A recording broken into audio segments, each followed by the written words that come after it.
கர்த்தருடைய பரிசுத்த நாமத்துக்கு மகிமை உண்டாவதாக. Glory be to the holy name of the Lord. இந்த ஆசீர்வதிக்கப்பட்ட கன்வென்ஷனுடைய கடைசி நாள் கூட்டத்துக்கு வருகை தந்த உங்கள் அனைவரையும் ஆண்டவராகிய இயேசு கிறிஸ்துவின் திருநாமத்தில் வாழ்த்தி வரவேற்கிறோம். We greet you all and invite you to this last day of this meeting in the sweet and the loving name of our Lord Jesus Christ. யாத்ராகமம் 32ஆம் அதிகாரம் 26ஆம் வசனத்துக்கு நம்முடைய கவனத்தை நாம் கொண்டு வரலாம். Let us bring a concentration to Exodus chapter 32 verse 26. ஒரு விசை வாசிக்க கேட்போம். Then Moses stood in the gate of the camp and said, "Who is on the Lord's side? Let him come unto me." And all the sons of Levi gathered themselves together unto him. பாளையத்தின் வாசலில் நின்று கர்த்தருடைய பட்சத்தில் இருக்கிறவர்கள் யார்? அவர்கள் என்னிடத்தில் சேர கடவர்கள் என்றான். அப்பொழுது லேவியின் புத்திரர் எல்லாரும் அவனிடத்தில் கூடி வந்தார்கள். கர்த்தருடைய பரிசுத்த நாமத்துக்கு மகிமை உண்டாவதாக. Glory be to the holy name of the Lord. பாளையத்தின் வாசலிலே மோசே நின்று கர்த்தருடைய பட்சத்தில் இருக்கிறவர்கள் யார் என்ற ஒரு கேள்வியை எழுப்புகிறார். Then Moses stood in the gate of the camp and said, "Who is on the Lord's side?" இந்த கன்வென்ஷனுடைய கடைசி நாளிலே இந்த மாலை வேளையில் இதே கேள்வி இந்த பாளையத்தில் எழுப்பப்படுகிறது. In the last day of this convention, in the same camp, such this question is being raised. அன்றைக்கு எந்த சூழ்நிலையில் இந்த வார்த்தை கேட்கப்பட்டதோ அதே சூழ்நிலையில் தான் இப்பொழுது சபையும் உலகமும் இருக்கிறதை நாம் விளங்கிக் கொள்ள இயலும். On the day, in what circumstance it was, in the same way both the church and the world is found under this question. அன்றைக்கு ஊழியம் எப்படி இருந்தது, ஜனங்கள் எப்படி இருந்தார்கள் என்கிற தெளிவான அறிவு உள்ளவர்களுக்கு இன்றைய சூழ்நிலை அதோடு ஒத்துப்போவதை நீங்கள் ஆவியிலே புரிந்து கொள்ள முடியும். All those who have the clear and the mind of soberness, you can understand that on the day what is the sort of the ministry and what is the sort of the people of God, in the same way it equals with it. தன்னுடைய சபையில் தன்னுடைய பட்சத்தில் இருக்கிற ஜனங்கள் யார் என்கிற ஒரு கேள்வியோடு ஆண்டவர் இந்த மாலை வேளையிலே கடந்து வந்திருக்கிறார். The Lord has come here with a question that who is on his side, on where is the church on his side? அவர்கள் ஊழியர்களோ விசுவாசிகளோ மற்ற எந்த டினாமினேஷனை சேர்ந்தவர்களோ யாராக இருந்தாலும் சரி, கர்த்தருடைய பட்சத்தில் இருக்கிற ஜனங்களை இந்த கடைசி கூட்டத்தில் ஆண்டவர் காண விரும்புகிறார். Whether they are the servants of God or the believers or the people who belong to any denomination, the Lord is desiring to see them who is on their side. அன்றைக்கு இந்த வார்த்தை கேட்கப்பட்ட பொழுது அநேகர் இந்த வார்த்தைக்கு செவி கொடுக்காமல் ஒதுங்கி போனார்கள். When such this question was raised in those days, many failed to hearken to this question. ஏன் இப்படிப்பட்ட வார்த்தை எழுப்பப்பட்டது? இந்த கேள்வி ஏன் எழுப்பப்பட்டது? Why such this question was raised and why such this word rose? அன்றைக்கு பாளையத்தில் இருந்த சூழ்நிலை தான் என்ன, இல்லாவிட்டால் தேவனுடைய ஜனங்களுக்குள் நடந்த சம்பவங்கள் தான் என்ன? What was the circumstance and the situation that was happening in the people in the camp? யாத்ராகமம் 32ஆம் அதிகாரம் 1ஆம் வசனத்தை நாம் பார்க்கும் பொழுது, when we see from Exodus chapter 32 verse 1, மோசே மலையிலிருந்து இறங்கி வருகிற அந்த தாமதமான பொழுது நடந்த சம்பவங்கள் தான் அன்றைய சபையின் நிலவரம். Just because of the delay of Moses to come down from the mount, these are the incidents that happened. மோசே வர தாமதித்த பொழுது ஜனங்கள் தங்கள் வழியை கெடுத்துக் கொண்டார்கள் என்று வேதம் சொல்லுகிறது. When Moses delayed to come down from the mount, the word of God says that the people destroyed their ways. ஆண்டவராகிய இயேசு கிறிஸ்து பிதாவினிடத்தில் ஏறி போயிருக்கிறார். அவர் வர தாமதமாக பாளையத்திலே ஜனங்களுடைய நிலவரம் எவ்வளவு வித்தியாசமாய் போய் கொண்டிருக்கிறது என்பதை இன்றைக்கு சபையின் நிலவரத்திலே நாம் கண்கூடாக காண இயலும். The Lord Jesus Christ has ascended to the mount of the Father. Until his return, we could see clearly what is the happening of the church and what is the happening of the people of God and what is happening in the congregation. இன்றைக்கு நம்ம எல்லாருக்கும் பிடித்த வசனம், கர்த்தர் என் பட்சத்தில் இருக்கிறார், நான் யாருக்கு பயப்படுவேன்? The word which is very fond to us is, the Lord is on my side, whom shall I fear? இது பழைய ஏற்பாட்டிலே சொல்லப்பட்ட ஒரு வார்த்தை. This is the word that is spoken in the Old புதிய Testament. ஏற்பாட்டிலே நமக்கு ரொம்ப பிடித்த வார்த்தை எது? What is the fondful word in the New Testament? தேவன் நம் பட்சத்தில் இருந்தால் நமக்கு விரோதமாய் இருப்பவன் யார்? If the Lord is in our side, who can be against us? இந்த இரண்டு வசனங்களும் நமக்கு எல்லாருக்கும் ரொம்ப க்ளோஸான வசனம். என்ன யாருமே நமக்கு எதிர்த்து நிக்க முடியாது அப்படிங்கிற ஒரு தைரியம். These two verses are very fondful of us because it gives the courage that no one can stand against us. தேவன் நம் பட்சத்தில் இருக்க வேண்டும் என்று எப்படி எதிர்பார்க்கிறோமோ அதே போல தேவன் தன்னுடைய ஜனங்கள் தன்னுடைய பட்சத்தில் நிற்க வேண்டும் என்பதையும் அவர் விரும்புகிறார். How we are expecting for the Lord to be on our side, in the same way the Lord is expecting his people to be on his side. நீங்கள் உங்களில் எத்தனை பேர் இந்த கேள்விக்கு நீங்கள் பதில் சொல்ல இயலும்? How many of you are able to give answer to this question? பாளையத்தின் வாசலிலே நின்று மோசே கேட்கிறான், கர்த்தருடைய பட்சத்தில் நிற்கிறவர்கள் யார் யார், அவர்கள் என்னிடத்தில் வந்து சேர கடவர்கள் என்று சொன்ன பொழுது 12 கோத்திரத்திலே லட்சக்கணக்கான ஜனங்கள் நின்று கொண்டிருந்த பொழுது அந்த வார்த்தை ஒரே ஒரு கோத்திரத்தாருடைய செவிக்கு மட்டும்தான் தெளிவாக கேட்டது. When Moses stood in the gate of the camp and asked, who is on the Lord's side, let him come unto me. Amidst the people of lakhs of people, amidst 12 tribes, only these tribe of Levi, they heard the word. ஒரே ஒரு கோத்திரம் லேவி கோத்திரத்துக்கு மட்டும்தான் அந்த வார்த்தையினுடைய ஆழம் புரிந்தது. அவர்கள் மாத்திரமே அந்த வார்த்தைக்கு செவி கொடுத்து நாங்கள் கர்த்தர் பட்சத்தில் நிற்கிறோம் என்று அவர்கள் வந்து நின்றார்கள். The one and the only tribe that hearkened to the word of Moses was Levi. Only to them this word was profoundly going inside them, and they came to Moses. ஆயிரக்கணக்கான ஜனங்கள் தேவனை ஆராதிப்பது முக்கியம் அல்ல, ஆயிரக்கணக்கான ஜனங்கள் ஒன்று கூடி தேவனை மகிமைப்படுத்துவது முக்கியம் அல்ல.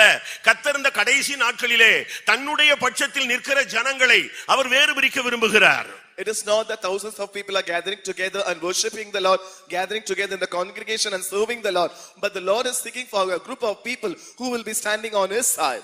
தேவன் உங்கள் பட்சத்தில் இருக்க வேண்டும், உங்களுடைய யுத்தங்களை நடத்த வேண்டும், உங்களுடைய கூக்குரலின் சத்தத்துக்கு செவி கொடுக்க வேண்டும், உங்களை தொட வேண்டும், உங்களை ஆசீர்வதிக்க வேண்டும், உங்களை மேன்மைப்படுத்த வேண்டும், இப்படியெல்லாம் நீங்கள் விரும்புகிறீர்கள். ஆனால் இதை போல தேவனுக்கும் ஒரு இருதயம் இருக்கிறது, தேவனுக்கும் ஒரு வாஞ்சை இருக்கிறது.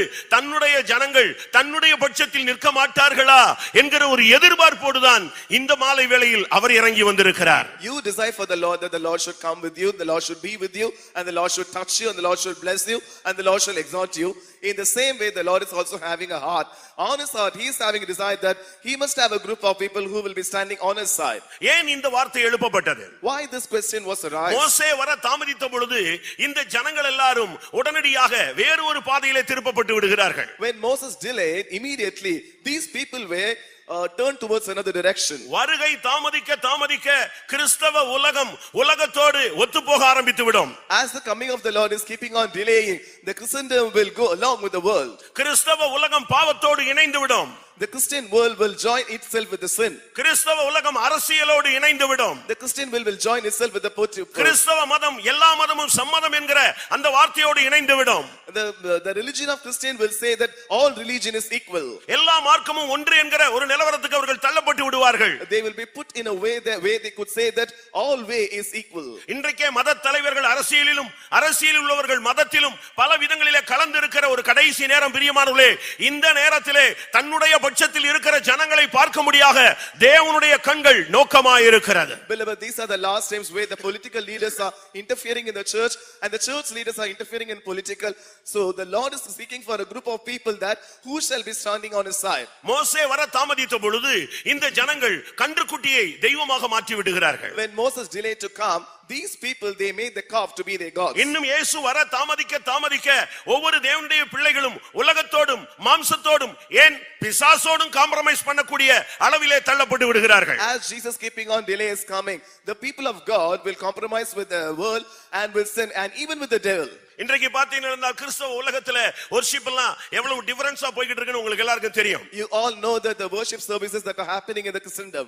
இளைஞர்களை வருங்கால தலைமுறையை சீரழிக்க முடியாத கிறிஸ்தவ உலகிலேயே இன்றைக்கு அநேக சபைகளிலே கர்த்தர் கிடையாது, கன்றுக்குட்டிகள் இருக்கிறது, ஜனங்களுக்கு முன்பாக ஆடி பாடுகிறார்கள். In order to corrupt the younger generation and the forthcoming younger generation, these Christian people they are having this worship of the calves and they dance before that. ஒரு போதகன் சொல்லுகிறான், rejoice என்ற வார்த்தைக்கு அரபுல விசில் அடிக்கவும் என்று சொல்லப்பட்டிருக்கிறது. அதனால தான் எங்க சர்ச்சில் நாங்க விசில் அடிக்கிறோம்னு சொல்றோம். One church leader is saying that the Arabic word for rejoice is to whistle. That is why we are whistling in the church. அந்த பாஸ்டர் விசில் அடிக்கிறாரு, எல்லா யூத்ஸ் கேர்ள்ஸ் எல்லாம் அடிக்குதுங்க.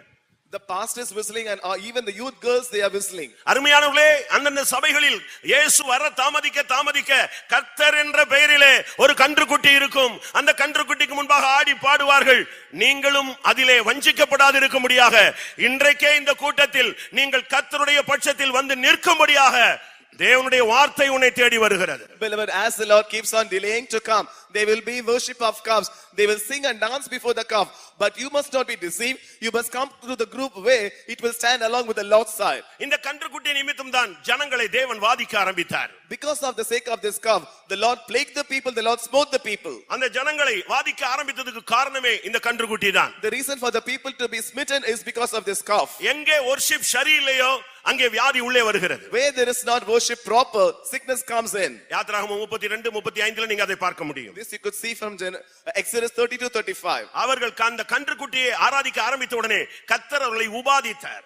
When they started to worship the calf, the Lord plagued the people.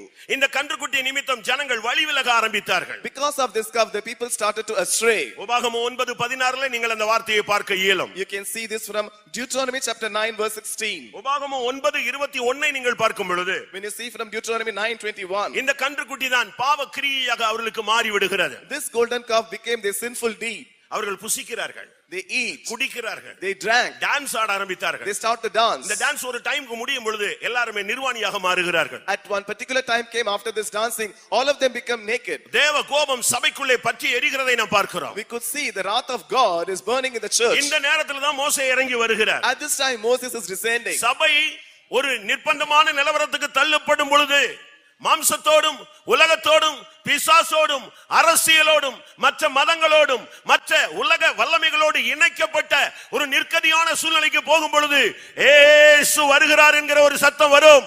When the church is thrusted into many kinds of these evil things, into the flesh, into the sin, into many kinds of evil deeds of worship, when the people are sinning in the church, the people must know that, the church must know that Jesus is coming very soon. இந்த கன்றுக்குட்டிகள் என்கிற அனுபவம் ஒரு விசை மோசே அதை உடைத்து நொறுக்கி விடுகிறான். பிற்காலங்களிலே திரும்ப அது தலையெடுக்கிறதை நாம் பார்க்கலாம். At one time, this Moses, he destroys this calf, but you could see this calf is once again emanating. 1 ராஜாக்கள் 12ஆம் அதிகாரத்துல நான் பார்க்கும் பொழுது ரெண்டு இடத்துல ரெண்டு கன்றுக்குட்டியை வைத்து நீங்க அங்கங்கெல்லாம் போக வேண்டாம், தூரத்துக்குலாம் போக வேண்டாம், எருசலேமுக்கு நீங்க போக வேண்டாம், இங்கேயே நீங்க வர்ஷிப் பண்ணி இப்படியே இருந்து நீங்க பரலோகத்துக்கு போகலாம்ங்கற ஒரு போதனை அங்கே வருகிறது. In 1 Kings chapter 13 you could see that you need not to go here and there. He set 2 calves in 2 places, you worship here itself. 1 ராஜாக்கள் 12ஆம் அதிகாரம் 28ஆம் வசனத்துல நீங்கள் இந்த கன்றுக்குட்டி இங்கேயே வணங்கிக்கிட்டே இருங்க, எருசலேமுக்கு போவது உங்களுக்கு வருத்தம் என்று சொல்லி புதிய எருசலேம் சீயோன் என்கிற அந்த தெய்வீக தன்மையவே ஜனங்களை விட்டு மாற்றுகிற ஒரு worship இப்பொழுது சபைக்குள்ளே வருகிறது. In 1 Kings 12:28 he says that it is too much to go up to Jerusalem. You be here and worship the calf. So the devil is driving the people not to go to Zion and New Jerusalem, but to worship the calf. ஜனங்களை தாறுமாறாக்கக்கூடிய சில ஆசாரியர்கள் எழும்புகிறார்கள். There are priests who are rising in order to make the people in go in hazardal ways. 2 நாளாகமம் 11:15 பார்க்கும் பொழுது கன்றுக்குட்டிகளுக்கு ஆசாரியர்கள் எழுப்பப்பட்டார்கள். In 2 Chronicles 11:15 we could see they were priests who were risen for the sake of this calf. கர்த்தருடைய பரிசுத்த நாமத்துக்கு மகிமை உண்டாவதாக. Glory be to the holy name of the Lord. இப்படி ஒரு நிர்பந்தமான நிலவரத்திலே ஜனங்கள் ஆடி பாடி நிர்வாணியாக மாறி போன நேரத்திலே அங்கே மோசே இறங்கி வந்து ஒரு வார்த்தை சொன்னான், கர்த்தருடைய பட்சத்தில் நிற்கிறவர்கள் யார்? In this wretched state where the people were singing and dancing, they became naked. Moses came from the mount and asked, who is on the Lord's side? இன்றைக்கு ஜனங்களுடைய நிலவரம் என்ன? Today what is the state of the people? எங்க கூட்டம் ஜாஸ்தி இருக்கோ அங்க தான் ஜனங்க போறாங்க. Where there is much group of people go. முதல் காலங்களிலே பெண்டிகாஸ்ட்ல நமக்கு கூட்டங்கள் ரொம்ப கம்மி. Once upon a time in Pentecost the crowd was very little. இப்போ நமக்கும் crowd ஜாஸ்தியான உடனே எல்லாமே இங்க உள்ள நுழையறதை பார்க்கிறோம் சபைக்குள்ளே. Even because the crowd is getting more in our church, we see many are interfering in our church. இன்னைக்கு உலகம் எங்க போகிறதோ நீ அதுக்கு போக கூடாது. You must not go after the world where it goes. யாத்திராகமம் 23:2ல ஒரு வார்த்தை சொல்லப்பட்டிருக்கிறது. In Deuteronomy Exodus 23:2 it is said so. அங்க என்ன சொல்லப்பட்டிருக்கிறது? What it is said? தீமை செய்ய திரளான பேர்களை பின்பற்றாதிருப்பாயாக. And thou shalt not follow many in order to do the evil. வழக்கிலே நியாய தீர்ப்பை புரட்ட மிகுதியானவர்களின் பட்சத்தில் நீ சாய்ந்து உத்தரவு சொல்லாதிருப்பாயாக. மிகுதியானவர்களுடைய பக்கத்துல தான் இன்னைக்கு அந்த பட்சத்துல தான் ஜனங்கள் சேர ஆரம்பிக்கிறார்கள். Neither shall thou speak in a cause to decline after many to rest judgment. People are being inclining to the crowd of people where it is much. தமிழ்நாட்டுல ஒரு பழமொழி உண்டு, ஊரோடு ஒத்து போயிடுன்னு சொல்லி. So in Tamil Nadu there is a proverb, you go along with the town. பாவத்தோடு majority இருக்குன்னு சொல்லி நீங்க பாவத்தோடைய பட்சத்துல நீங்க சேர கூடாது. Because there is majority in sin, you must not go along with sin. இன்றைக்கு தேவன் இந்த இடத்துல கர்த்தருடைய பட்சத்தில் நிற்கிற ஜனங்களை இந்த கன்வென்ஷன் மூலமாக இந்த பகுதியில் இருக்கிற கர்த்தருடைய பட்சத்தில் இருக்கிற ஜனங்களை அவர் வேறு பிரிக்க முடியாக இந்த கன்வென்ஷனுடைய கடைசி கூட்டத்தை அவர் பயன்படுத்துகிறார். Today in this presence of God, the Lord is using the last day of this convention in order to gather a group of people even from this place to stand on his side. கர்த்தருடைய பரிசுத்த நாமத்துக்கு மகிமை உண்டாவதாக. Glory be to the holy name of the Lord. இந்த வார்த்தைக்கு லேவியர்கள் மட்டும் செவி சாய்த்தார்கள். Only the Levites, they hearkened to this word. அவர்களும் அதெல்லாம் பார்த்துக்கிட்டு தான் இருந்தாங்க. Even they also were seeing all those அதோடு things. இணைந்து ஓரளவு அட்ஜஸ்ட் பண்ணிட்டு தான் இருந்தார்கள். They were also adjusting somewhat and they were உள்ளுக்குள்ள சில வேதனைகள் இருந்திருக்கலாம். They have some grievance inside. மோசே வர லேட் ஆன உடனே அவன் செத்து போய்ட்டானே முடிவு பண்ணிட்டாங்களே. When Moses was delayed, they decided that Moses was dead. ஒருவேளை வந்தால் என்ன நடக்கும்? If Moses would come, what would happen? இது பிரமாணத்துக்கு மாறாக இருக்கிறது. It is contrary to the law. வசனத்துக்கு மாறாக இருக்கிறது. It is contrary to the word of God. சத்தியத்துக்கு மாறாக இருக்கிறது. It is contrary to the truth. அபிஷேகத்துக்கு மாறாக இருக்கிறது. It is contrary to the anointing. உபதேசத்துக்கு மாறாக இருக்கிறது. It is contrary to the doctrine. பரலோக ராஜ்யத்துக்கு விரோதமாக இருக்கிறது. It is contrary to the kingdom of God. இப்படி மனதில் அவர்கள் எண்ணம் கொண்டார்களே தவிர அவர்களாலும் அதை விட்டு வெளியே வரதுக்கு போல்டா நிக்கிறதுக்கு தைரியம் இல்லாமல் இருந்தார்கள். They were having such these thoughts in their mind, but still they don't have the courage to come out of this. ஆனால் மோசேயினுடைய சத்தம் கேட்ட பொழுது, but when they heard the sound of Moses, கர்த்தருடைய பட்சத்தில் நிற்கிறவர்கள் யார்? who was on the Lord's side? இந்த வார்த்தை அவர்களுடைய காதுகளிலே தொனித்த பொழுது, when this voice was resounded in their அவருடைய ears, இருதயங்கள் அசைக்கப்பட்டது. their hearts were shaken. உடனே அவர்கள் கைகளை உயர்த்தினார்கள், நாங்கள் கர்த்தருடைய பட்சத்தில் நிற்கிறோம். Immediately they lifted their hands saying that we are on the Lord's side. அருமையான தேவனுடைய ஜனமே, இந்த மாலை வேளையில் தேவனுடைய கண்கள் கர்த்தருடைய பட்சத்தில் இருக்கிற உன்னையும் உன் பிள்ளைகளையும் காணும்படியாக விரும்புகிறது. Beloved child of God, in this evening time the eyes of the Lord is wanting to desire to look upon you and your children to stand on his side. கர்த்தருடைய பட்சத்தில் நிற்கக்கூடிய ஒரு கூட்டம் ஊழியர்களை தேவனுடைய கண்கள் தேடுகிறது. The eyes of the Lord is seeking for a group of servants of God who will be standing on the Lord's side. இந்த நேரத்தில் நீ கர்த்தருடைய பட்சத்தில் நிற்காவிட்டால், at this time if you fail to stand in the Lord's side, நீ ஒரு சபிக்கப்பட்ட சந்ததியாய் இந்த இடத்தில் காணப்படுவாய். in this place you will be found as a cursed generation. நியாயாதிபதிகள் 5:23 நீங்கள் பார்க்கும் பொழுது, when you see from Judges 5:23, அங்கே என்ன சொல்லப்பட்டிருக்கிறது? what it is said over there, மேரோசை சபியுங்கள், curse Merosh, அதன் குடிகளை சபியுங்கள். curse the inhabitants. காரணம் என்ன? What is the reason? அவர்கள் கர்த்தருடைய பட்சத்தில் வந்து துணை நிற்கவில்லை. because they came not to the help of the Lord, to the help of the Lord against the mighty. பராக்கிரமசாலிகளுக்கு விரோதமாய் அவர்கள் கர்த்தரின் பட்சத்தில் துணை நிற்க வரவில்லையே. to the help of the Lord against the mighty. கர்த்தருடைய பட்சத்தில் வந்து நிற்காத மோரேஸ், கர்த்தருடைய பட்சத்திலே வந்து நிற்காத அந்த குடிகள் சபியுங்கள், சபிக்கப்பட்டவர்கள் என்று சொல்லப்பட்டிருக்கிறது. It is said that Merosh and the inhabitants are cursed just because they didn't come to the help of the Lord. இது எதை காண்பிக்கிறது பிரியமானவர்களே? Beloved, what does this show? காலையிலே கேட்டோம், நேற்று மாலையிலும் கேட்டோம், நீங்கள் இப்பொழுது வேறுபட்டு நிற்க வேண்டிய ஒரு காலகட்டம். In the morning we heard also in the Easter evening that we have to be separated in this time. நீ கன்றுக்குட்டியின் பக்கமா கர்த்தருடைய பட்சமா? Are you on the calf side or on the Lord's side? மாம்சத்தில் ஆராதிக்கிற கூட்டமா, ஆவியிலே ஆராதிக்கிற கூட்டமா? In a group where it is worshiping in flesh or in a group where it is worshiping in எழுத்தின்படி spirit? இயேசுவை பின்பற்றுகிறவனா, ஆவியின்படி தேவனை பின்பற்றுகிறவனா? Literally following Jesus or spiritually following God? நீ ஒரு பெயர் கிறிஸ்தவனா, இல்லாவிட்டால் அபிஷேகம் பண்ணப்பட்ட தேவனுடைய மகனா? Are you a nominal Christian or an anointed son of God? நீ இந்த உலகத்திலே கிறிஸ்துவுக்காக அழைக்கப்பட்டவனா, இல்லாவிட்டால் நீ தெரிந்து கொள்ளப்பட்டவனா? Are you called in this world for Christ or are you chosen for Christ? இன்றைக்கு இந்த கேள்விக்கு நீ பதில் சொல்லாமல் இந்த இடத்தை விட்டு நீ போவாயானால் இந்த வார்த்தை உன்னோடு வந்து கொண்டே இருக்கும். If you go without answering to this question, this word will come along with you if you go. ஆண்டவருடைய வார்த்தை இன்றைக்கும் தொனிக்கிறது, என் பட்சத்தில் இருக்கிறவர்கள் யார்? The word of God is even resounding today that who is in the Lord's side? ஒருவேளை நீ கடந்த காலங்களிலே கர்த்தருடைய பட்சத்தில் நீங்கள் நின்றிருக்கலாம். In the past times you might be standing in the Lord's side. இந்த உபதேசத்திற்காக, இந்த சத்தியத்திற்காக, இந்த இயேசுவின் நாமத்திற்காக நீங்களும் உங்களுடைய சந்ததிகளும் ஒரு காலத்தில் கர்த்தருக்காக நின்றவர்களாய் இருக்கலாம். இப்பொழுது தற்போதைய நிலவரத்தின்படி உன் சந்ததி எங்கே, நீ எங்கே? For the sake of this truth, for the sake of this doctrine, for the sake of the name of Jesus, you and your generation might have stood for this doctrine, but still, what is the current situation? உன்னுடைய பேச்சில் ஒரு வேறுபாட்டின் ஜீவியம் தேவை. You need a separated life in your world. உன்னுடைய பழக்கத்திலே ஒரு வேறுபாட்டின் ஜீவியம் தேவை. In your habit you need a separated உன்னுடைய life. உடையில் ஒரு வேறுபாட்டின் ஜீவியம் தேவை. In your dressings you need a separated உன்னுடைய life. சபையில் நீ ஒரு வேறுபாட்டின் ஜீவியம் செய்ய வேண்டும். In your church you must lead a separated life. மற்ற சபையில் உள்ள அபிஷேகத்துக்கும் இந்த சபையில் உள்ள அபிஷேகத்துக்குமே வித்தியாசம் இருக்கிறது. There is a difference in between the anointing in other churches and of this church. நான் மறுபடியும் சொல்லுகிறேன். I repeat. மற்ற சபைகளில் உள்ள அபிஷேகத்திற்கும் நம்முடைய சபையில் உள்ள அபிஷேகத்துக்கும் வித்தியாசம். அது என்ன அபிஷேகத்தில் வித்தியாசம்? There is difference in between the anointing in the other churches and in the anointing of our church. What is that difference? நீர் அக்கிரமத்தை விரும்பி நீ அக்கிரமத்தை வெறுத்து நீதியை விரும்பினபடினால் உன்னுடைய தோழரை பார்க்கிலும் உம்மை ஆனந்த தைலத்தினால் அபிஷேகம் பண்ணினார். தோழருடைய அபிஷேகம் வேறு, உன்னுடைய மணவாளன் மணவாட்டியினுடைய அபிஷேகம் வேறு. Just because thou hast hated iniquity and loveth righteousness, he hath anointed you with the oil of gladness more than thy fellows. The anointing of the fellows is much more higher than the anointing of the people of God. உபதேசத்தில் வேறுபாடு இருக்கிறது.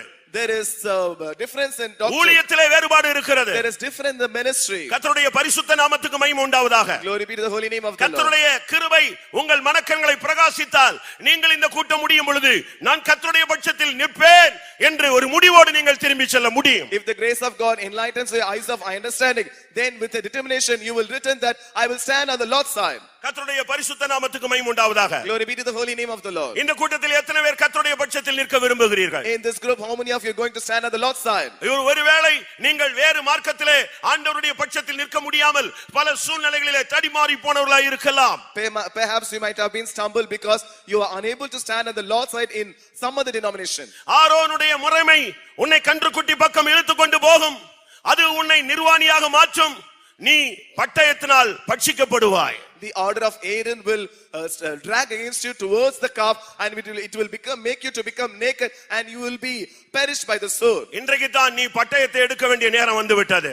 This is the day where you must take your sword. அவனவன் தன்னுடைய பட்டயத்தை எடுக்க கடவன் என்று மோசே பேசினார். Moses said that each and everyone let him take his sword. ஆவியின் பட்டயத்தை எடுத்து பார். தாயோ தகப்பனோ சகோதரனோ சகோதரியோ இந்த கர்த்தருடைய பட்சத்தில் நிற்காவிட்டால் அவர்களை விட்டு விலகி நிற்க வேண்டும் என்று வேத வார்த்தை சொல்லுகிறது. Take the sword of the Spirit, either the father or mother or brother or sister or wife or children. If they stand not in the truth, it is that you must be separated from them. இன்றைக்கு அநேகர் கர்த்தரை ஏற்றுக்கொண்டும் சபைக்குள்ள இருந்தும் பலவிதமான சாபங்கள் அநேகரை பிடித்திருக்கிறது. Today, even though many of them have accepted God and we are found in the church, but still many curses are clinging to them. ஏன் இந்த சாபம் இவங்க எங்களை விட்டு போகிறது இல்ல அப்படிங்கற क्वेश्चन அநேகருக்கு இருக்கிறது. Many have the question that why this curse is not going away from us. ஆனா பைபிள் சொல்லுகிறது, but the word of God says, நீ கர்த்தருடைய பட்சத்தில் வந்து நிற்காவிட்டால் இந்த சாபங்கள் நிலைத்துக் கொண்டே இருக்கும். இன்றைக்கு சாபத்திலே சிக்கி தவிக்கிற தேவனுடைய ஜனங்கள் நாங்கள் கர்த்தருடைய பட்சத்தில் வந்து நிற்போம் என்று நீங்கள் முடிவெடுங்கள்.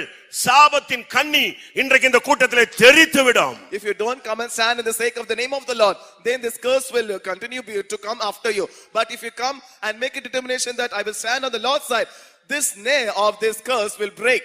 லேவியர்கள் தங்களுடைய அறையிலே பட்டயத்தை எடுத்தார்கள். The Levites, they took the sword in their அவர்கள் loins. கொஞ்ச நேரத்திலே ஒரு கூட்டம் ஜனத்தை அழித்தார்கள். Within a short while, they destroyed a group of people. கர்த்தர் அவர்களை நேசித்தார். The Lord loved them. கர்த்தருக்காக எழும்ப வேண்டிய ஒரு நேரம் இன்றைக்கு வந்து விட்டது. Now a time has come today in order to rise for the Lord. நீ மௌனமாய் இருந்தாய். If you are silent, வெளியே பேசாமல் இருந்தாய். if you கர்த்தருக்காக எழும்பாமல் இருந்தாய். you didn't rise for the Lord. நீ யோசித்துக் கொண்டே இருந்தாய். You are keeping on thinking. நாம் எப்படி கர்த்தருக்காக எழும்ப முடியும் என்று எண்ணிக்கொண்டிருந்தாய். You thought that how can I stand for the Lord? கர்த்தர் இந்த மாலை வேளையிலே உன்னோடு In பேசுகிறார். this evening time the Lord is speaking with you. எழும்பு.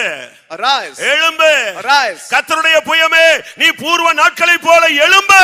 Arise, the mighty arm of the Lord, as in the days of old. மறுபடியும் வலு சர்ப்பத்தை துண்டிக்கும்படியாக மறுபடியும் ஒரு சந்ததி சபைக்குள்ளே கர்த்தருடைய பட்சத்தில் எழும்ப வேண்டிய நேரம் இது.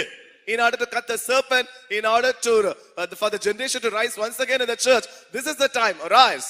இப்பொழுதுதான் நீங்க உங்களை வேறுபிரிக்கிற time. Now is the time for you to separate. இன்னைக்கு நீ கர்த்தருடைய பட்சத்துல நிக்கிறேன்னா நீ பண்ற worship கரெக்ட்டா? நீ போற மார்க்கம் சரியா? உனக்கு கேட்கப்படுகிற சத்தியங்கள் உண்மையா? வேத வசனத்துல கரெக்ட்டா இருக்கா? இத நீங்கள் தெளிவுபடுத்திக் கொண்டு கர்த்தருடைய பட்சத்துல வந்து நிற்க வேண்டும். So if you are standing in the name of the Lord, then you must check whether you are going to the correct worship or you are on the proper denomination, proper doctrine, proper truth. And understanding this, you must come to the Lord's side and stand. நம்ம எல்லாரும் கர்த்தருடைய பட்சத்துல நிக்கிறவங்க எல்லாம் யாருன்னா உடனே அல்லேலூயா சொல்லிடுவோம். எதுக்கு நிக்கணும் எப்படி நிக்கணும்னு நமக்கு பாதி பேருக்கு தெரியாது. When you are asked to say that let us stand on the Lord's side, we will shout an hallelujah, but we don't know what for and where to stand for the Lord. கர்த்தருடைய பட்சத்துல நிக்கும் பொழுது அண்ணன் அம்மா அக்கா எதையுமே நீ பார்க்க கூடாது. When you stand on the Lord's side, you must not see your mother, your brother or sister. தெய்வத்தை மட்டும் தான் நீ பார்க்கணும். Only the Lord you must look upon. ஆண்டவரை மட்டும் தான் உன் முன்னால நிறுத்தணும். You must set the Lord only before you. கன்றுக்குட்டி ஒரு விக்கிரகம்.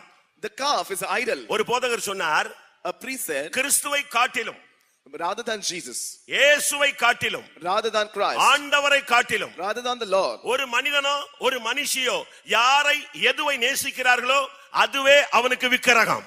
a man or a woman, what they love, that becomes their idol. நான் சொல்வதை மறுபடியும் சொல்லுகிறேன். I repeat, இயேசுவை காட்டிலும் இந்த உலகத்துல நீ எதை அதிகமாக நேசிக்கிறாயோ அதுதான் விக்கிரகம். rather than Jesus in this world, whatever you love much more, that is the idol for you. அது உன்னுடைய மான மரியாதையாக கூட இருக்கலாம். It might be honor and respect. அது உன்னுடைய வாகனங்களாக கூட இருக்கலாம். It might be your இல்ல உன் மனைவியா இருக்கலாம், உன் புருஷனா இருக்கலாம், இல்ல ஏதோ ஒரு நபராக பிள்ளையாக குட்டியாக யாராக இருக்கலாம். It might be a husband or wife or any other people. ஏலியை ஏன் தேவன் அழித்த அவர் தண்டனை கொடுக்கிறார்?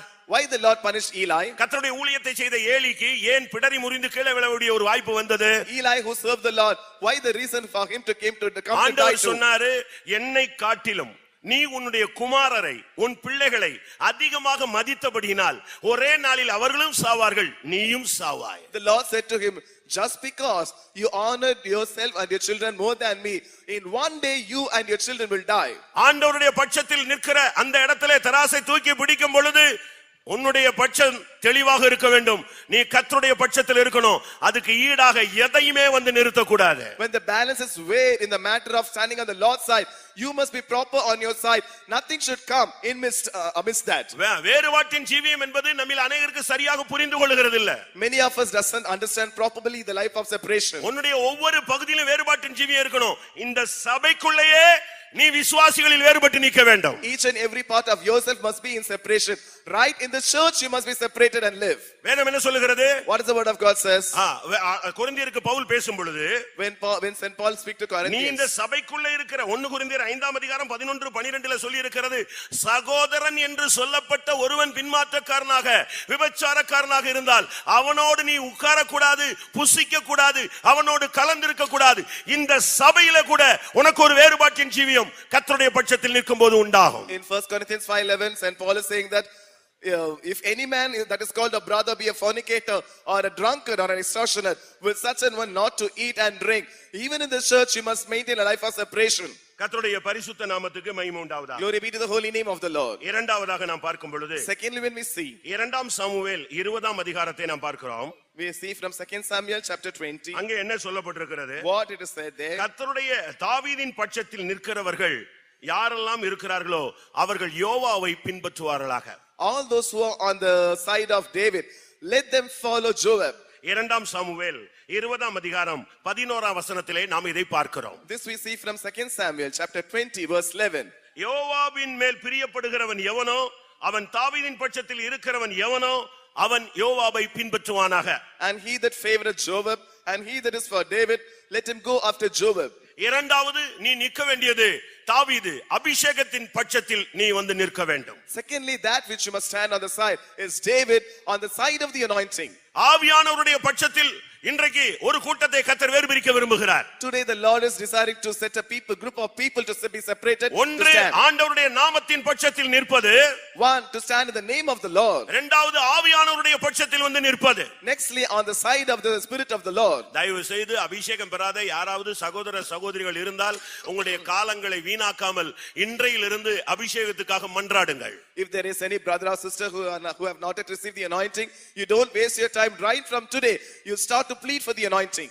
ஒரு சிலர் அபிஷேகம் கேட்டு பெற்றுக்கொள்ள முடியலன்னு உடனே அபிஷேகம் இல்லங்கற கூட அறிக்கை செய்கிறார்கள். Some just because they keep on asking and not receiving the anointing, they come to say that there is no anointing. தவறு.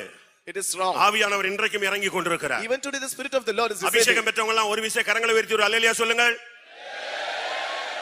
இவ்வளவும் திரளான சாட்சிகளாக நம்முடைய மத்தியிலே இருக்கிறார்கள். So such a group of testimonies in our midst. நீங்கள் தாவீதின் பட்சத்தில் நிற்க வேண்டும். You must stand on the side of David. எந்த சூழ்நிலையிலும் ஆவியானவருடைய பட்சத்திலே ஒரு மனிதன் நிற்க வேண்டியது அவசியம். In any circumstance, a man is to stand on the side of the Spirit of the Lord. ஒரு குறிக்கப்பட்ட இடம் வந்த பொழுது ஒரு மனிதன் வீழ்ந்து கிடக்கிறான். At one particular place, a man was fallen down. Amasa என்கிற ஒரு மனுஷன் அந்த இடத்துல பலியாகி விடுகிறான். A man by name Amasa was died. ஒரு இன்சிடென்ட் நடந்த உடனே ஜனங்கள் எல்லாரும் அதுல வந்து அப்படியே பிரேக் அடிச்சிட்டாங்க. After an incident, all the people they stopped. அருமையான சகோதரனே சகோதரியே அருமையான தேவனுடைய ஜனமே உன்னுடைய வாழ்க்கையிலே பல சம்பவங்கள் நடக்கலாம்.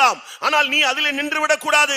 உன்னுடைய ஆவிக்குரிய யுத்தத்தின் பயணத்திலே நீ நிறுத்தப்படவே கூடாது. நீ ஆவியானவரோடு இணைந்து போய்க்கொண்டே இருக்க வேண்டும். Beloved brother, sister, the church of God, in your spiritual journey, you must not stop in your journey by seeing some incidents. You must not break, but you must continue to go in your spiritual journey without stopping. சிலருடைய மரணம் சிலரை ஆவிக்குரிய வாழ்க்கையில் நிறுத்தி விடுகிறார்.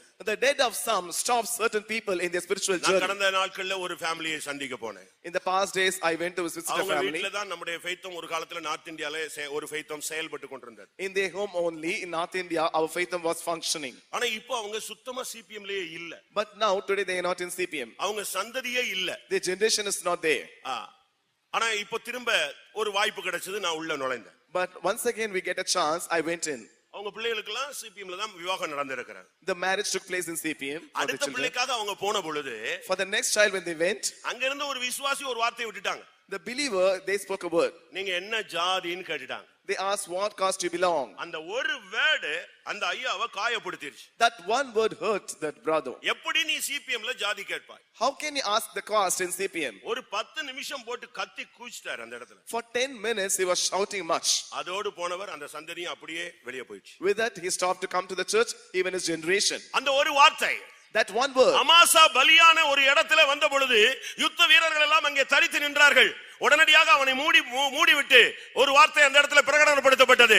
தாவீதின் பட்சத்தில் இருக்கிறவன் போய்க்கொண்டே இருக்க கடவன், யுத்தத்தை தொடர கடவன் என்று ஒரு வார்த்தை வந்தது. When the warriors stopped seeing the incident of Amasa, they stopped. But the matter came that all those who following Joab and David, they must continue the journey. கல்லூரிக்கு போன உடனே வாலிபர்கள் புத்தி மாறுகிறதை நீங்கள் பார்க்கலாம். You can see the young people after going to the college, வேலை கிடைத்த உடனே अनेகருடைய புத்தி மாறுகிறதை நீங்கள் பார்க்கலாம். they change in their minds when they go to the workshop. விவாகம் ஆன பின்பு அநேகருடைய வாழ்க்கை தெய்வீகத்தை விட்டு வெளியே போனதை நீங்கள் பார்க்கலாம். After the marriage you can see the life of many people. குழந்தைகள் பெற்ற பின்பு இந்த சத்தியத்தை விட்டு விலகி போன ஒரு கூட்டத்தை நீங்கள் பார்க்கலாம். They go away from the spiritual truth and the doctrine and the truth. ஏதோ அருமையாக நேசித்தவர்கள் மரித்த உடனே இந்த மார்க்கத்தை விட்டு வெளியே போன ஒரு கூட்டத்தை நீங்கள் பார்க்கலாம். You can see a group of people going away from this truth just because someone they have loved they died. ஆவியானவருடைய பட்சத்தில் நிற்கிறவன் என்ன வந்தாலும், உயர்வோ தாழ்வோ பசியோ பட்டினியோ நிர்வாணமோ நாசமோசமோ நிகழ்காரியமோ வருங்காரியமோ மரணமோ கிறிஸ்துவின் அன்பை விட்டு என்னை பிரிக்காது என்று அவன் நிச்சயத்து தாவீதின் அபிஷேகத்தின் பட்சத்தில் நிற்கக்கூடியவன். But he that is standing on the side of the Spirit of the Lord, whether it is height or depth or any other creature or any powers or any perils or anything that is hardship, he will never be separated from the love of Christ. இந்த பிரசங்கத்துக்கு பின்பாக உன்னுடைய குடும்பத்தில், உன்னுடைய வாழ்க்கையில், உன்னுடைய ஊழியத்தில், இதே சபையில் பல சம்பவங்கள் நடக்கும். ஆனாலும் கடைசி வரை ஆவியானவரின் பட்சத்தில் நிற்கக்கூடியவர்கள் எத்தனை பேர்? After this sermon, after this preaching, even after this, in your family, in your church, such as many things will happen. Then what will be your side? Will you stand on the Lord's side?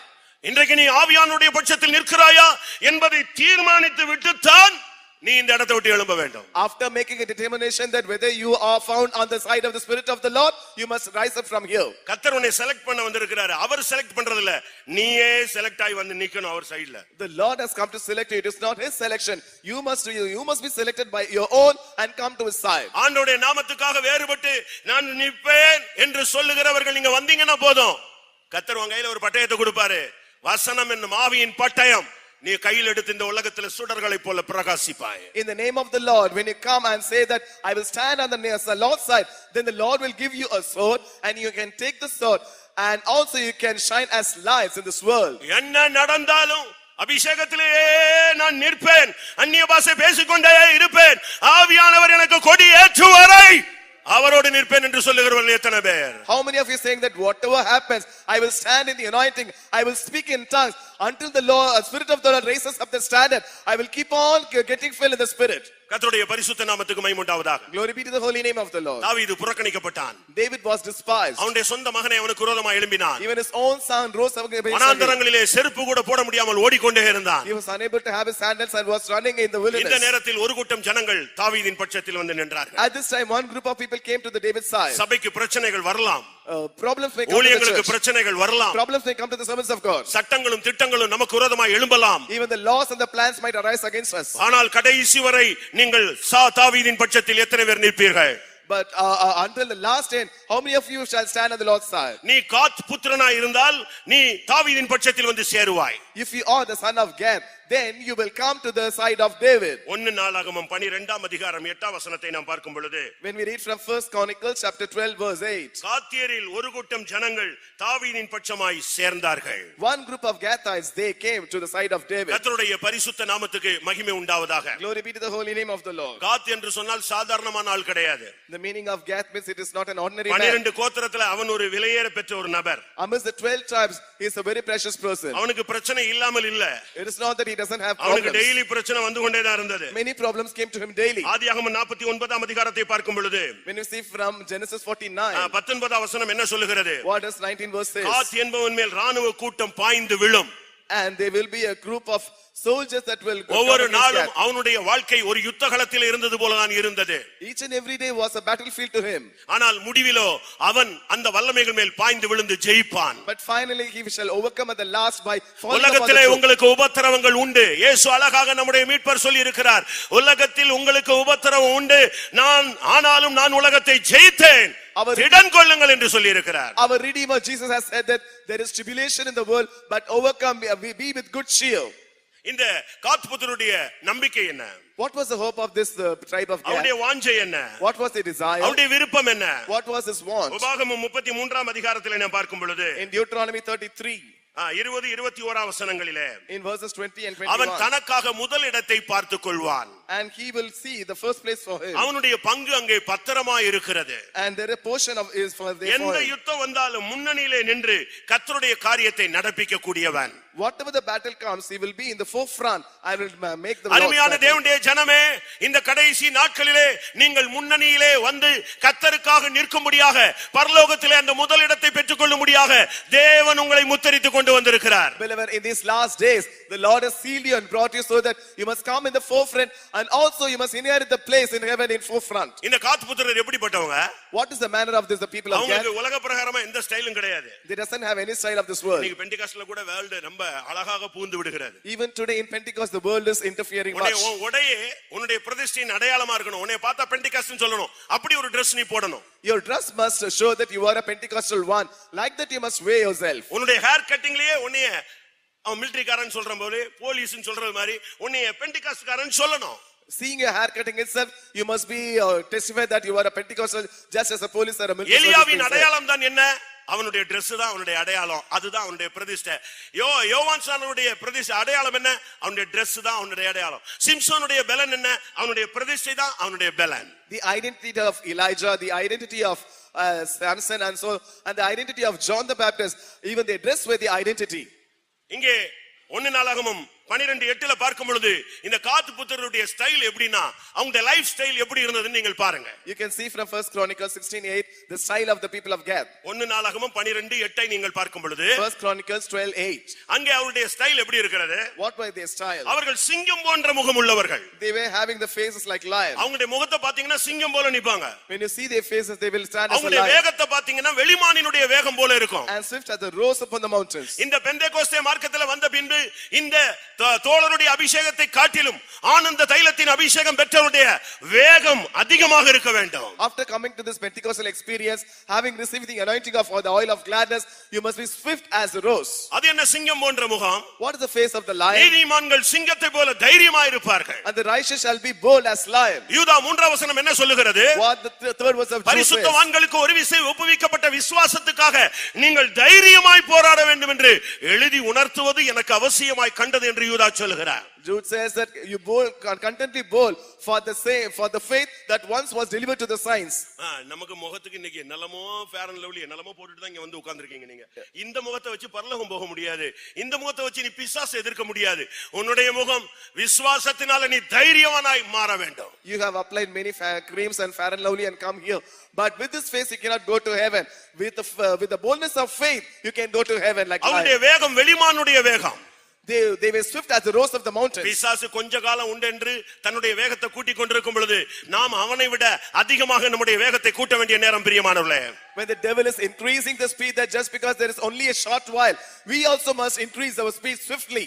ஒன்று நீ கர்த்தருடைய நாமத்தில் நின்று வேறுபட்டு கர்த்தருடைய பட்சத்தில் நிற்கிறவனாக மோசேயோடு நீ வந்து நிற்க வேண்டும். இல்லாவிட்டால் நீ தாவீதின் பட்சத்தில் ஆவியானவருடைய பட்சத்தில் கொடியேற்றும்படியாக நீ கைகளை கொடி பிடித்து ஜெயக்கொடியோடு நீ இந்த கூட்டத்தில் நிற்க வேண்டும். Either you must come to the Lord's side and stand on Moses' side with a sword in your hand, and also you must come to the side of the Spirit of the Lord and have the banner in your hand and should stand boldly. கர்த்தருடைய பரிசுத்த நாமத்துக்கு மகிமை உண்டாவதாக. Glory be to the holy name of the Lord. இரண்டாம் ராஜாக்கள் 9ஆம் அதிகாரம் 32ஆம் வசனத்தை பார்க்கும் பொழுது in 2 Kings 9 chapter 9 verse 32 32ஆம் வசனம் என்ன சொல்லுகிறது? What does verse 32 says? அங்கே ஒரு ஜன்னல் இருக்கிறது. There is a window there. அந்த அரண்மனையில ஒரு ஜன்னல்.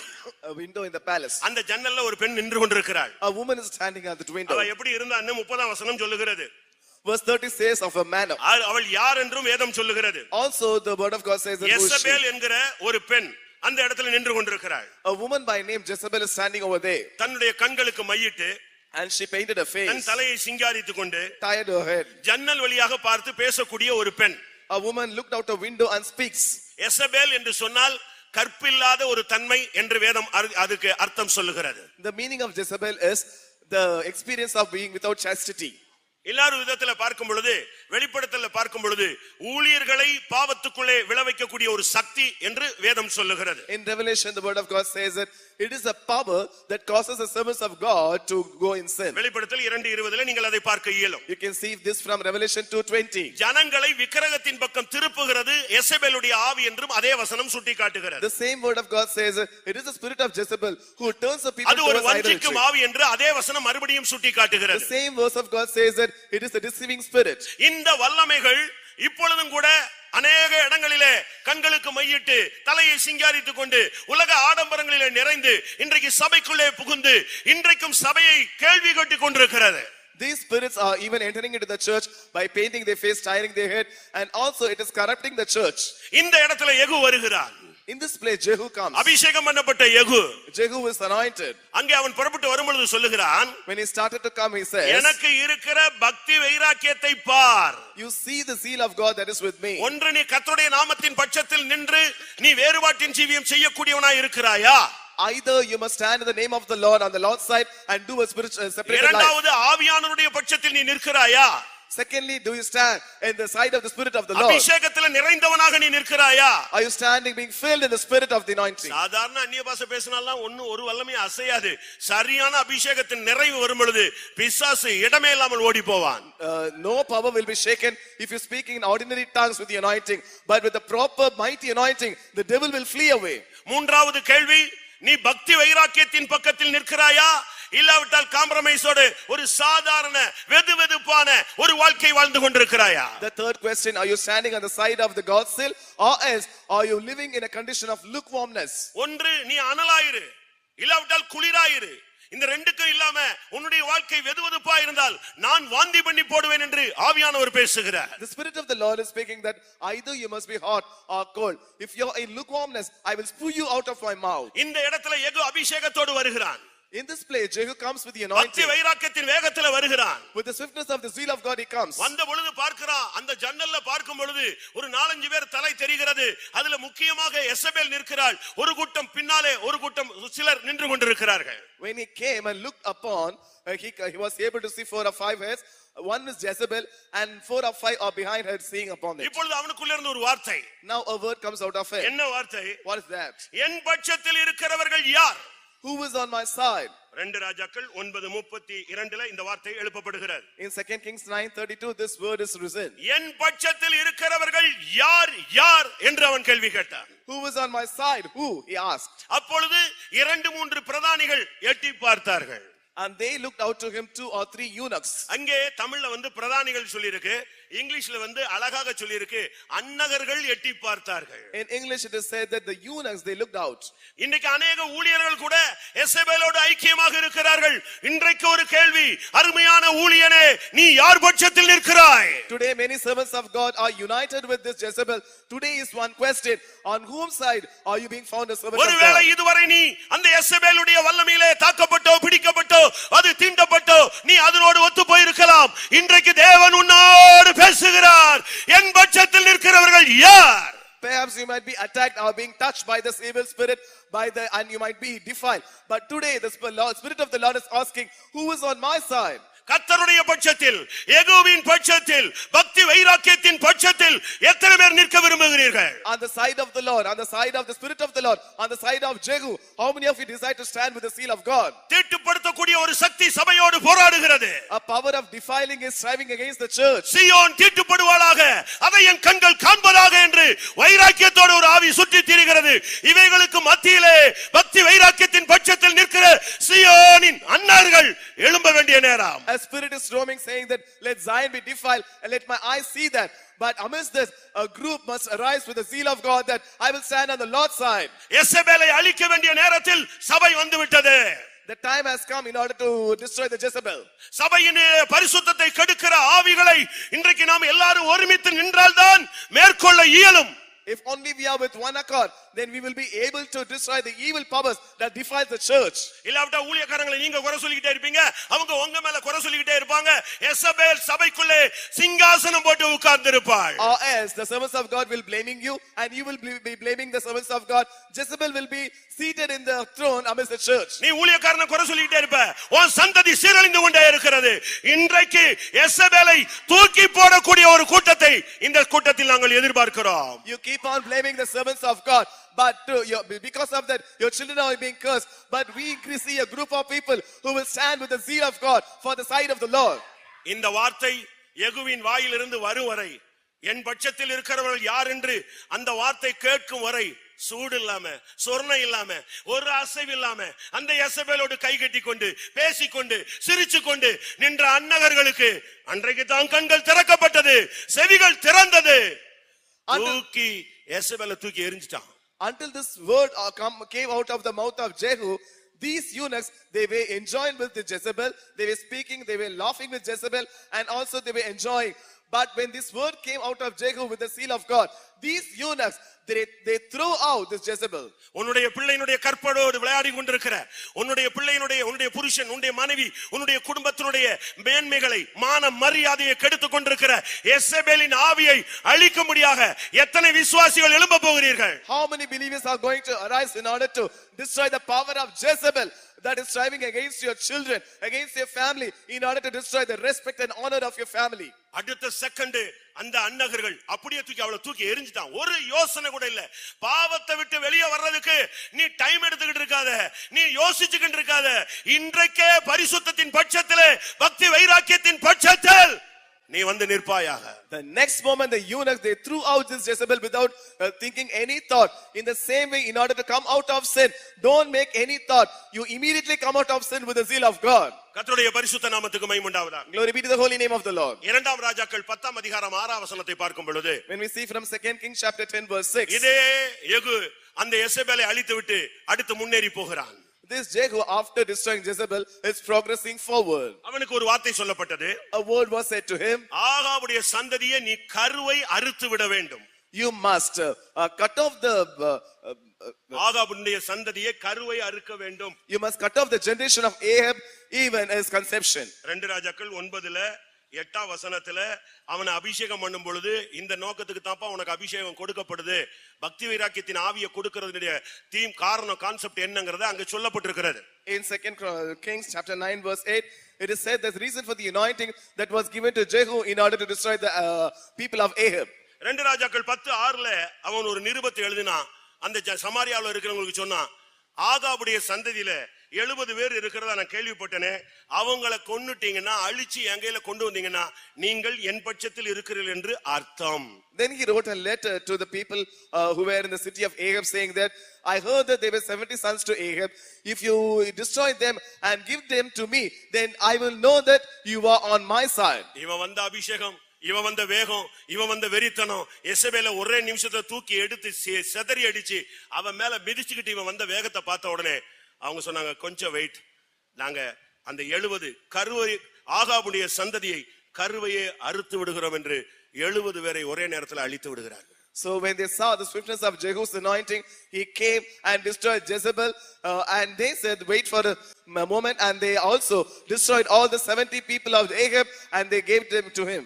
நீங்கள் என் பட்சத்தில் இருந்தால், if you are on my side, நீங்கள் ஆகாபின் சந்ததியை வளர்த்து வருகிறீர்கள் என்று நான் கேள்விப்படுகிறேன். I heard that you were upbringing the generation of Ahab. நீங்கள் பட்டணத்தில் பெரிய மனுஷராக இருக்கிறீர்கள். You are big men in the city. ஆனால் உங்களோடு அந்த ஆகாபின் சந்ததி வளர்ந்து கொண்டே வருகிறது. That a generation of Ahab is along with you. ஆனால் நீங்கள் நிலைத்திருக்க வேண்டுமானால் அந்த சந்ததியை கருவறுக்க வேண்டும் என்று சொன்னார். He said that for you to abide, you must demolish this generation. அருமையான தேவனுடைய ஜனமே, உன்னோடு கூட அந்த கிருபை வளருகிறதா?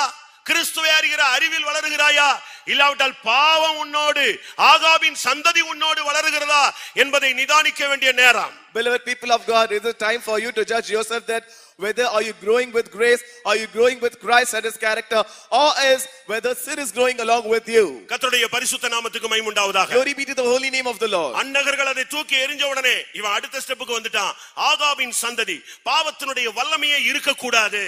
When the eunuchs threw her away, he came to the next step. The generation of Ahab, the power of sin must not be there. அந்த பாகாலுடைய சந்ததியும் இருக்க கூடாது.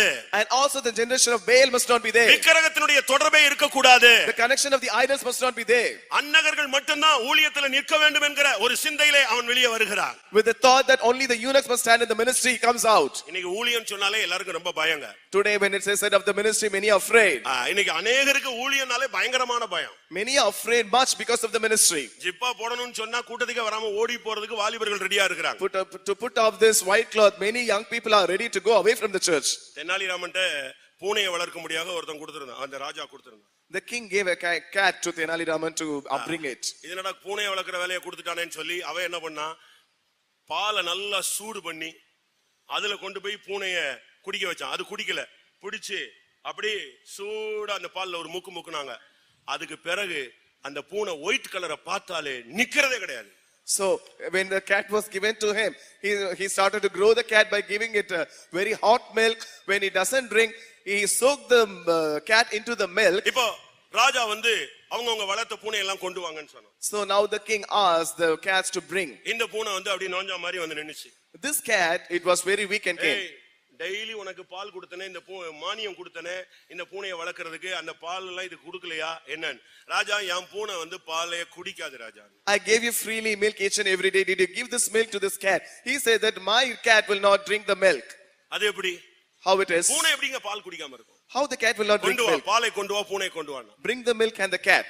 இந்த பூனை அந்த வெள்ளை கலரை பார்த்ததுதான் பறந்துடுச்சு அந்த அரண்மனையை விட்டு. After seeing the white, the cat, it flew away from the palace. இன்னைக்கு அன்னக ஊழியத்தை பார்த்தா பயந்து ஓடுறீங்க. Likewise, if you see the ministry of eunuchs, you flee away with fear. பெற்றோர்கள் இந்த ஊழியத்துக்கு தங்களுடைய பிள்ளைகளை அனுப்ப ரொம்ப யோசிக்கிறீங்க. The parents are very much thoughtful to send their people to the ministry. ஒரு வீட்ல தகப்பன் இறந்து விடுகிறான். At one home, a father dies. அந்த தாய்க்கு ஒரே பிள்ளை. Only one child to the daughter. அவனோடு கர்த்தர் பேசினார். The Lord spoke with him. நீ என்னுடைய ஊழியத்துக்கு வா என்று. You come to my ministry. அவன் சொன்னா, இல்ல ஆண்டவரே, எங்க அப்பாவை வேற எடுத்துட்டீங்க, எங்க அம்மா இப்ப தனியா இருக்கிறாங்க, நானும் ஒத்தைக்கு ஒரு பிள்ளை, என்னை நீங்க கூப்பிடுறது நியாயமே கிடையாது. He said that the Lord, you have taken my father, now my mother is alone. I am the only one child. It is not right for you to call me for the ministry. எத்தனை வீட்ல 7 8 எல்லாம் வச்சிருக்காங்க, அதுல 1 2 நீங்க கேட்டு வாங்கிக்கோங்கன்னு சொன்னான். There are many homes who have 7 or 8. You get one of them from the family. ஆண்டவர் சொன்னார், திரும்ப அவன்கிட்ட பேசினார். Then the Lord spoke once again. உடனே அவங்க அம்மாக்கு லெட்டர் எழுதினா, இப்படி ஆண்டவர் என்கிட்ட பேசிட்டே இருக்காரா, நான் இப்படி தான் சொல்லி இருக்கேன், நீங்க என்ன சொல்றீங்கன்னு கேட்டான். Immediately he wrote a letter and said that the Lord is speaking speaking with me, I have answered the Lord to you like this, then what is your answer? இப்போ ஆண்டவர் அந்த அம்மாட்ட பேச ஆரம்பிச்சார். Now the Lord started to speak with that இப்போ அந்த mother. அம்மா சொல்லிச்சு, ஆண்டவரே என் புருஷனை வேற எடுத்துட்டீங்க, ஒருத்தது கொடுத்ததே ஒரு பிள்ளை, அதையும் நீங்க எடுத்துட்டீங்க, எனக்கு ஒரே பேரான குமாரன் அப்படின்னு சொன்னாங்க. That now that mother is saying that, Lord, thou hast taken my husband, also you have given me only one child.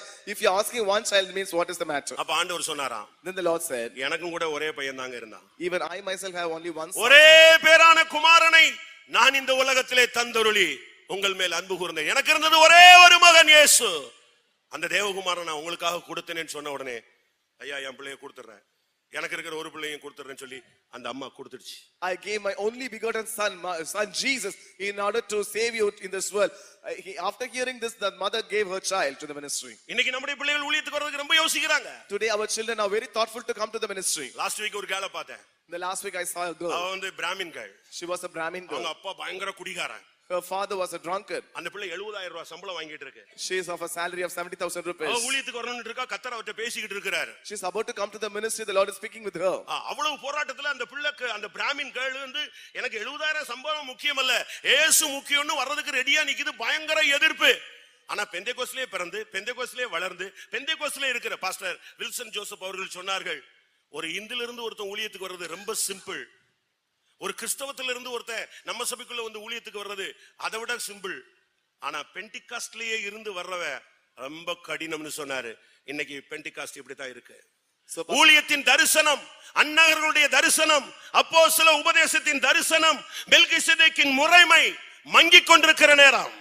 The time of the vision of the servants, and the time of the vision of serving the Lord, and the time of the vision of the apostolic ministry and the priesthood of the Melchizedek is dimming in these times. இந்த கடைசி நாட்களிலே இந்த மகிமையான ஊழியத்துக்கு நீங்கள் வந்தால்தான் சபையோடு போராடுகிற எசபேலை நாம் அழிக்க முடியும். In these last days, if only you come to this glorious ministry, we can destroy the power of Jezebel that is striving against the church. பாவத்தை கருவறுக்கும்படியாக நீ எழும்ப வேண்டிய நேரம் இதுதான். This is time to cut off the sin. சபையில நீ பெரிய மனுஷன் என்று வேதம் சொல்லுகிறது. The word of God says that he is a great man. ஆனால் நீ ஆகாபின் சந்ததியை வளர்த்து கொண்டு வருகிறாய். But you are upbringing the sons of வளர வேண்டியது கிருபையிலையும் கர்த்தரை அறிகிற அறிவிலையும் பிரதிஷ்டையிலையும் வளர வேண்டும். ஆனா நீ வேற ஒன்றை வளர்த்து கொண்டு இருக்கிறாய். That you must grow is in the love of God and in the grace and also in the truth of God, but you are growing in some other matter.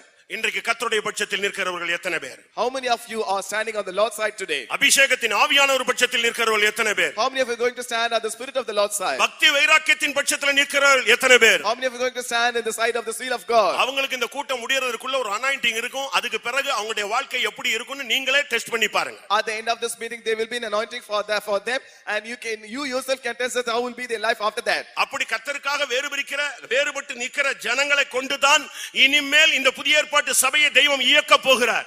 Only with such people who are going to stand on the Lord's side, the Lord is going to operate this New Testament church. கர்த்தருடைய பரிசுத்த நாமத்துக்கு மகிமை உண்டாவதாக. Glory be to the holy name of the Lord. இரண்டாம் நாளாகமம் 15ஆம் அதிகாரத்திலே நாம் பார்க்கும் பொழுது, In 2 Chronicles chapter 15 when we see 9ஆம் வசனத்தை நாம் பார்க்கும் பொழுது, in verse 9, ஒரு கூட்டம் ஜனங்கள் கர்த்தர் அவனோடு இருக்கிறதை கண்டு இஸ்ரவேலில் இருந்து திரளான ஜனங்கள் ஆசாவின் பட்சத்தில் வந்து சேர்ந்தார்கள்.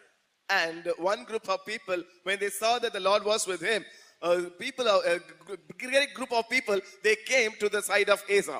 ஆசாவின் பட்சம் என்றால் என்ன அர்த்தம்? What is the meaning of standing on the side of Asa? ஆசான் சொன்னா பலம் வாய்ந்தவன் ஒரு அர்த்தம் இருக்கு, மற்றொன்று சுகம் கொடுப்பவன் அர்த்தம் இருக்கு. Asa means strong one. The other meaning is one that gives இல்லாவிட்டால் வைத்தியன் என்று அர்த்தம் சொல்லப்பட்டிருக்கு. or else he is a physician. கர்த்தர் தான் நம்முடைய வைத்தியர். The Lord is our physician. நானே உன் பரிகாரியாகிய கர்த்தர். I am the Lord that healeth thee. வேறே உனக்கு பரிகாரி இருக்க வேண்டிய அவசியம் இல்லை.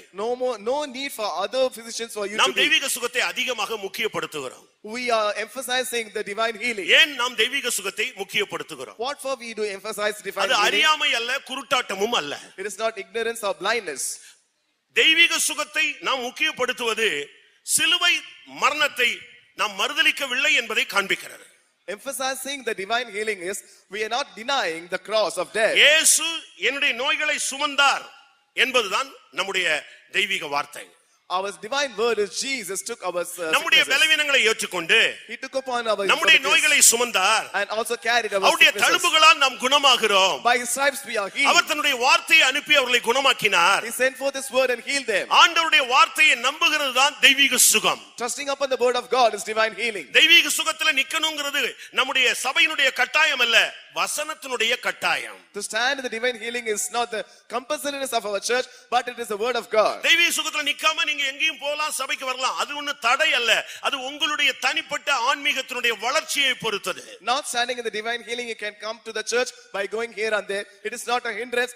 It is depending upon the growth of your spiritual life. ஆனால் தெய்வீக சுகத்தை நாம் விட்டு விலகும் பொழுது இயேசுவின் சிலுவை மரணத்தை மறுதலிக்கிறோம். When you go away from divine healing, we are betraying the death on the cross of Jesus. நான் சொல்லுவது சரிதானா? Am I correct? இயேசுவின் சிலுவை மரணத்தை, அந்த தழும்புகளை மறுதலிப்பதுதான் தெய்வீக சுகத்தை விட்டு விலகுகிற ஒரு அனுபவம். To go away from divine healing is betraying the crucifixion of Jesus, betraying the stripes of தெய்வீக Jesus. சுகத்தில் நின்றால் வசனத்தின்படி வந்து நில்லு. If you stand in divine healing, you stand according to the word of God. நீ கர்த்தருடைய பட்சத்தில் நிற்பதா இருந்தால் நீ ஆசாவின் பட்சத்தில் வந்து நில்லு. அவர் உன்னை குணமாக்குவார். அவர் என்னை குணமாக்காவிட்டாலும் நான் அவரையே பற்றிக் கொண்டிருப்பேன். If you stand on the Lord's side, then you come to the side of Asa and stand. He will heal. If you don't heal also, I will stand on his side. கர்த்தர் என்னை குணமாக்குவார். The Lord will heal me. Shadrach Meshach Abednego என்ன சொன்னாங்க? What were the words of Shadrach? நாங்கள் ஆராதிக்கிற தேவன் எங்களை தப்புவிக்க வல்லவர். அப்படி தப்புவியாமல் போனாலும் நாங்கள் நீர் உண்டு பண்ணின பொற்சிலையை பணிந்து கொள்ள மாட்டோம் என்பது ராஜாவாகிய உனக்கு தெரிந்திருக்க வேண்டும். So O king, you must know that the Lord whom we serve is able to deliver us.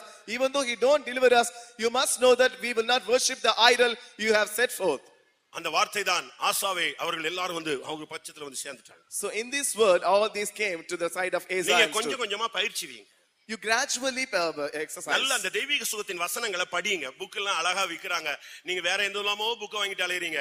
Divine healing ட்ரூத்னு ஒரு புக் இருக்கு, பார்ட் 1 2. இத வாங்கி படிச்சு பாரு. படிச்சிட்டு இருக்கும் பொழுது உனக்கு சுகம் கிடைக்கும். You keep on meditating upon the words of God, upon divine healing, and also the doctrine book of divine healing. You keep on go through the book, and then you can attain the knowledge of divine healing. Ernest அவர்கள் பிரசங்கம் பண்ணிட்டு இருக்கும் பொழுது அங்க கேட்டுக்கிட்டு இருந்த ஊழியக்காரங்க எல்லாம் சொல்லுவாங்க, இப்ப மரித்தோரை எழுப்ப சொன்னா எழுப்பிடுவேன்னு சொல்லுவாங்க. Pastor Ernest, when you are preaching, all the servants of God, they used to say that even though if you have to rise the dead, he will rise. கர்த்தருடைய பரிசுத்த நாமத்துக்கு மகிமை உண்டாவதாக. Glory be to the holy name of God. தேவன் அறியாம உனக்கு மரணம் சம்பவியாதே. Without the knowledge of God, death will not come to you. பாதி வயதில நீ மரிப்பது தேவனுடைய சித்தம் கிடையாது. It is not the will of God to die in your நீ half age. சாவாமல் பிழைத்திருந்து தேவனுடைய செய்கைகளை விவரிக்க முடியாத அபிஷேகம் பண்ணப்பட்டவன். You are the one who is anointed in order to declare the works of God without being dead but to live. ஒவ்வொரு காயங்களிலும் இருந்து வழிகிற சொட்டு இரத்தம் உன்னை குணமாக்கும். The drop of blood that is oozing out of each and every wound will heal you. ஆசாவின் பட்சத்தில் தெய்வீக சுகத்தின் சத்தியத்தின் பட்சத்தில் வந்து நில். You come and stand on the side of Asa, the side of the divine healing. 2 நாளாகமம் 15ல நாம் பார்க்கும் பொழுது 15ஆம் வசனத்தை பார்க்கும் பொழுது அந்த ஜனங்கள் ஒரு உடன்படிக்கை பண்ணி கொண்டார்கள். நாங்கள் முழு இருதயத்தோடு கர்த்தரையே தேடுவோம் என்று ஆசாவின் பட்சத்தில் வந்து நின்றார்கள். In 2 Chronicles 15:15 we could see that the people made a covenant saying that with all our heart we will seek the Lord. இந்த கடைசி நாட்களிலே ஆண்டவரை முழு இருதயத்தோடு நேசியுங்கள், முழு இருதயத்தோடு பின்பற்றுங்கள். இந்த மார்க்கத்தை நீங்க சத்தியத்தை ஃபாலோ பண்ணா முழு இருதயத்தோடு ஃபாலோ பண்ணுங்க. இந்த ஊழியத்துக்காரங்களை நேசிச்சீங்கன்னா முழு இருதயத்தோடு நேசிங்க. இந்த ஊழியத்தை பின்பற்றீங்கன்னா முழு இருதயத்தோடு செய்யுங்க. எதையும் அரைகுறை மனதோடு செய்து வஞ்சிக்கப்பட வேண்டாம், ஏமாந்து போக வேண்டாம், பிரதிபலனை பெற்றுக் கொள்ளாமல் நாம் வஞ்சிக்கப்பட்டு போய்விட வேண்டாம். In these last days, if you do anything, you do with whole desire, with whole heart. If you love the ministry with whole heart, if you love the servants of God with whole heart, if you love the truth with whole heart, you don't do anything with half mind. If you do that, you will fail to receive the blessings and the reward from God. அதனால தான் எலியா சொன்னான், That is why Elijah said, கர்த்தர் தெய்வமானால் கர்த்தரை பின்பற்று. if God is Lord, then you follow him. Baal தெய்வமானால் பாகாலை பின்பற்று. If Baal is God, you follow him. நாங்க பிரசங்கம் பண்றோம், நீ பாவியா இருந்தா பாவியாரு, இல்ல பரிசுத்தவானா இருந்தால் பரிசுத்தவானாரு. ரெண்டுக்கு நடுவுல நீ நிக்காத. We do preach. If you are a sinner, be a sinner. If you are a holy man, be a holy man. Don't stand amidst that. கர்த்தருடைய பரிசுத்த நாமத்துக்கு மகிமை உண்டாவதாக. Glory be to the holy name of நான் the N Lord. வார்த்தையை சுருக்குகிறேன். I precise my word. எல்லாரும் கண்களை மூடுங்க பார்க்கலாம். All of you close your eyes. இன்னைக்கு செலக்ஷன் உன் கையில கொடுக்கப்படுகிறது. The selection is given to your hand. கர்த்தருடைய வார்த்தைக்கு நீ பதில் சொல்லணும். அவசியம் இல்லாம யாரும் கொஞ்ச நேரம் எழும்பிராதீங்க. You must answer to the word of God. No one should rise from you. கர்த்தருடைய பட்சத்தில் நிற்கிறவர்களை கர்த்தர் பார்த்துக்கிட்டே இருக்க போறாரு. The Lord is saying of all who are standing on the Lord's side. முடிந்தால் பைபிளை மூடி வச்சிட்டு நெடுமுழங்கால் போடுங்க. If you are able, stand on the upright in your knees. நீ கர்த்தருடைய பட்சத்தில் இருந்தால், if you are on the Lord's side, மனுஷன் உனக்கு என்ன செய்வார்? what man will do for you? ஆண்டவர் பட்சத்தில் நீ வந்து நிக்கும்போது கர்த்தர் டக்குன்னு வந்து உன் பக்கத்துல நின்றுவார். When you come to the Lord's side and stand, immediately the Lord will அப்ப come நீ to your side and சொல்லலாம் stand. கர்த்தர் என் பட்சத்தில் இருக்கிறார் நான் யாருக்கு பயப்படுவேன் The Lord is on my side. Whom shall I be afraid?